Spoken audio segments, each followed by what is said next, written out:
নরসিংদীর Meherpara union BNP, Jubodal, ছাত্রদল, স্বেচ্ছাসেবক দল এর আয়োজনে বৈষম্য বিরোধী ছাত্র আন্দোলনে নিহত পরিবারের সদস্যদের সমবেদনা জ্ঞাপন ও আহতদের দ্রুত সুস্থতা কামনায় দোয়া মাহফিল অনুষ্ঠিত হয়েছে ১৪ সেপ্টেম্বর শনিবার ভগীরথপুর ঈদগাহ মাঠে। মেহেরপাড়া ইউনিয়ন বিএনপির সভাপতি আলহাজ আব্দুর রশিদ মিয়ার সভাপতিত্বে প্রধান অতিথি হিসেবে উপস্থিত ছিলেন বিএনপির স্থায়ী কমিটির সদস্য ও নরসিংদী ২ আসনের সাবেক সংসদ সদস্য ড আব্দুল মঈন খান। মেহেরপাড়া ইউনিয়নে বৈষম্য বিরোধী ছাত্র আন্দোলনে নিহত ৪টি পরিবারের সদস্যদের হাতে বিএনপির পক্ষ থেকে নগদ অর্থ সহায়তা প্রদান করেন ড আব্দুল মঈন খান।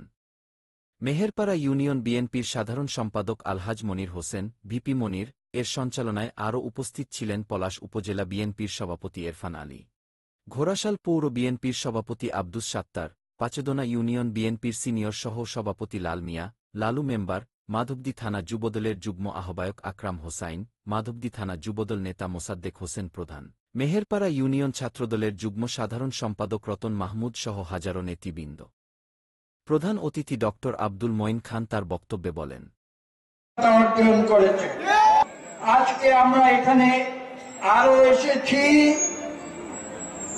যাদের রক্তের বিনিময়ে এই দ্বিতীয় স্বাধীনতা অর্জিত হয়েছিল, সেই দুঃখ ভারাক্রান্ত কারো মা, কারো সন্তান, কারো পিতা, তাদের প্রতি সমবেদনা জ্ঞাপন করার জন্য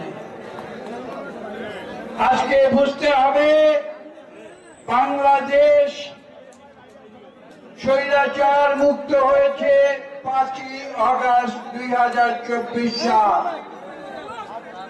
কিন্তু এই স্বৈরাচার মুক্ত করার জন্য বাংলাদেশের ছাত্র জনতাকে বিরাট মূল্য দিতে হয়েছে, সে কথা ভুলে গেলে চলবে না।